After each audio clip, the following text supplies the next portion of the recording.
नमस्कार दोस्तों, आज हम एक बड़ी गंभीर चर्चा कर रहे हैं। जिस तरह के हालात पिछले कुछ दिनों से चल रहे हैं, अब देखिए उत्तर प्रदेश का चुनाव शुरू हुआ।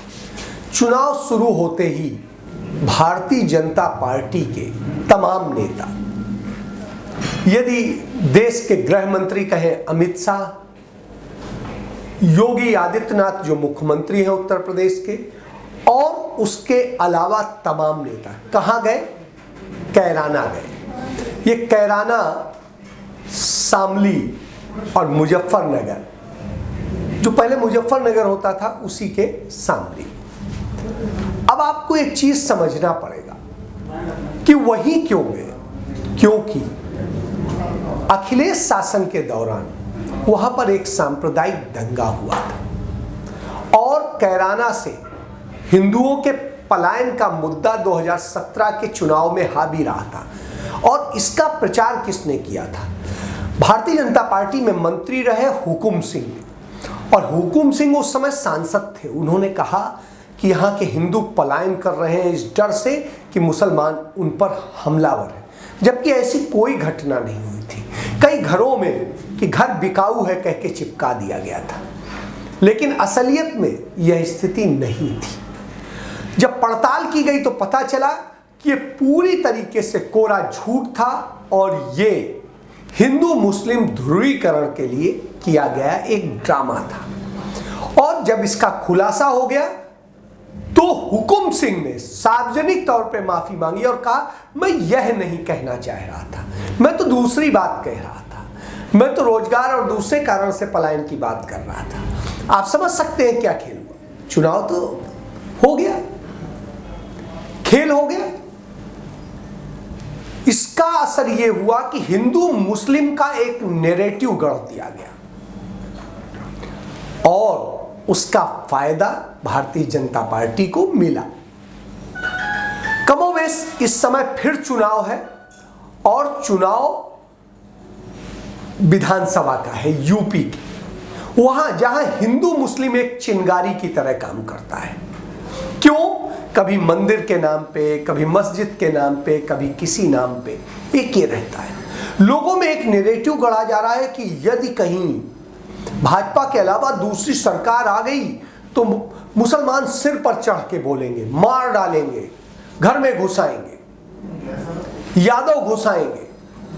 मतलब समझ में नहीं आता कि क्या 2017 के पहले अखिलेश की सरकार नहीं थी, बसपा की सरकार नहीं थी और भाजपा की सरकार भी उसके पहले रही है। 1989 मतलब 1989 से कांग्रेस पार्टी तो सत्ता में नहीं है। उसके बाद से कभी सपा आई, कभी बसपा आई, कभी सपा बसपा एक साथ आई, कभी भारतीय जनता पार्टी और बसपा आई, फिर उसके बाद में बसपा पूर्ण बहुमत से आई, फिर सपा पूर्ण बहुमत से आई और फिर भाजपा पूर्ण बहुमत से आई। लेकिन सरकार इन्हीं तीन दलों के इर्द गिर्द रही। जब इन्हीं तीन दलों के इर्द गिर्द रही, जिसमें सबसे ज्यादा उत्तर प्रदेश में शासन किया किसी ने, तो वो किया भारतीय जनता पार्टी ने इन पिछले 32 सालों में। जब 32 सालों में भारतीय जनता पार्टी ने शासन किया तो फिर यह सवाल इस बार क्यों उठ रहा है और बार बार क्यों उठ रहा है? एक घटना होती है उडुपी में, अब वो घटना है या प्रायोजित है, यह सवालों के घेरे में। क्योंकि जिस तरह से उस पूरी घटना को फिल्माया गया है, उससे तो यही प्रतीत होता है कि यह पूरी घटना क्रिएट की गई है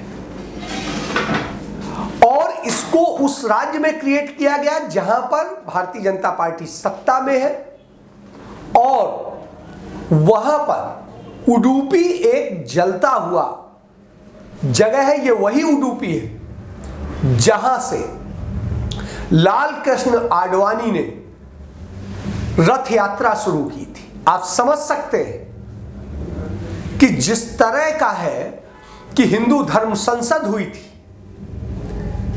आप इन चीजों पे पूरा फोकस करेंगे तो देखेंगे कि किस तरीके से एक लड़की जाती है, हिजाब पहने होती है अपना स्कूटर खड़ा करती है और जब वो अपने क्लासरूम को जाने को होती है तो 20-25 भगवाधारी लोग झंडे लेके आ जाते हैं, जय श्री राम के नारे लगाते हैं और उससे प्रेशर डालते हैं कि वो भी लगाए। वो नहीं लगाती है और उसके बाद में वो अल्लाहू अकबर करती है। तो आप ये समझिए कि और यह वीडियो चंद घंटों में पूरे हिंदुस्तान में वायरल कर दिया गया और सबसे ज्यादा जो वायरल हुआ है, इसकी रिपोर्ट है गूगल के मुताबिक, वो उत्तर प्रदेश में हुआ है। आखिर उत्तर प्रदेश में क्यों हुआ है? आप गणित को समझिए। भारतीय जनता पार्टी चुनाव लड़ रही है, उसके मुकाबले में समाजवादी पार्टी, आरएलडी और कुछ अन्य दल मिलकर के एक गठबंधन चुनाव लड़ रहे हैं। हालात भारतीय जनता पार्टी के बिल्कुल विपरीत है। ऐसी स्थिति में बहुत कोशिशों के बाद भी हिंदू मुस्लिम का नैरेटिव नहीं गढ़ पाया जा रहा है। तो क्या किया जाए?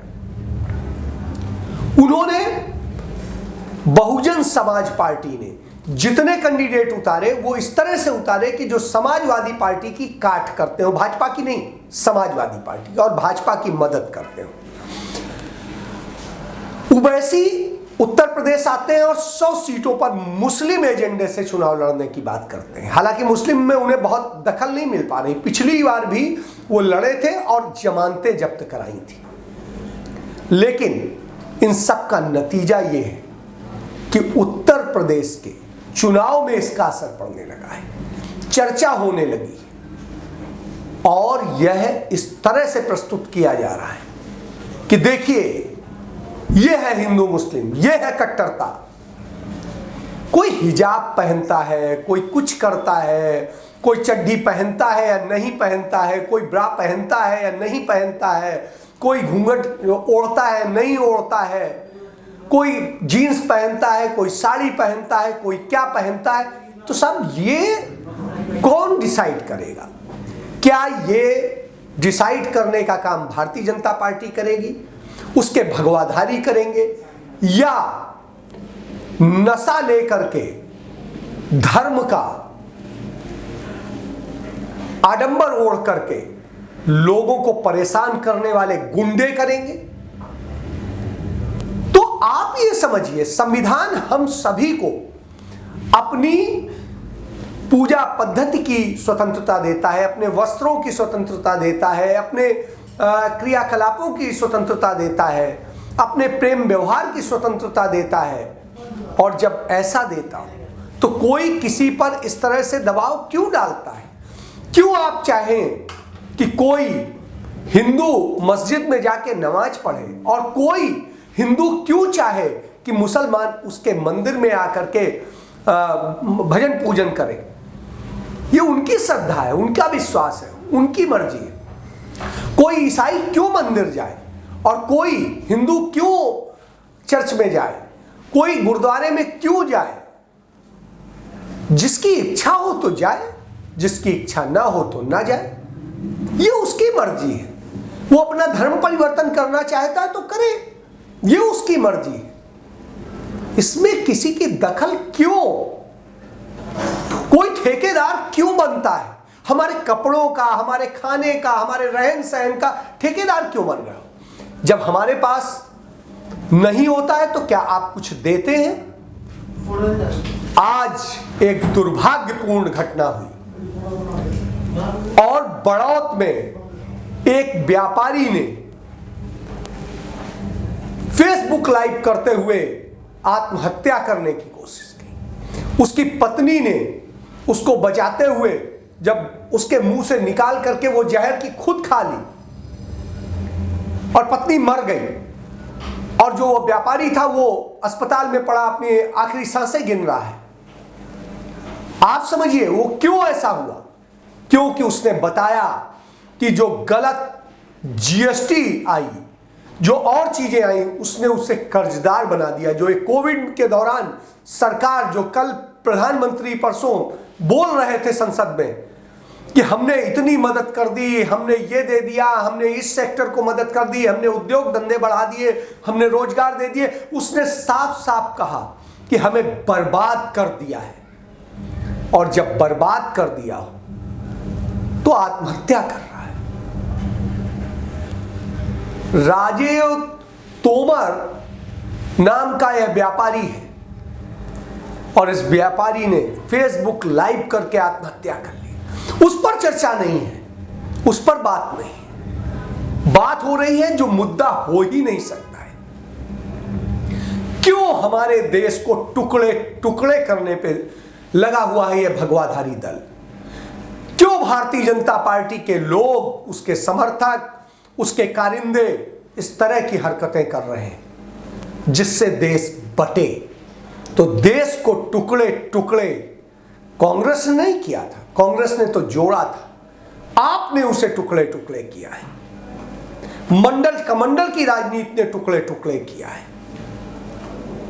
क्या हम अपने देश को खुशहाल और समृद्ध देश बनाना चाहते हैं, या इसी तरह धर्म जाति के नाम पर बांट करके बर्बादी की राह में ले जाना चाहते हैं?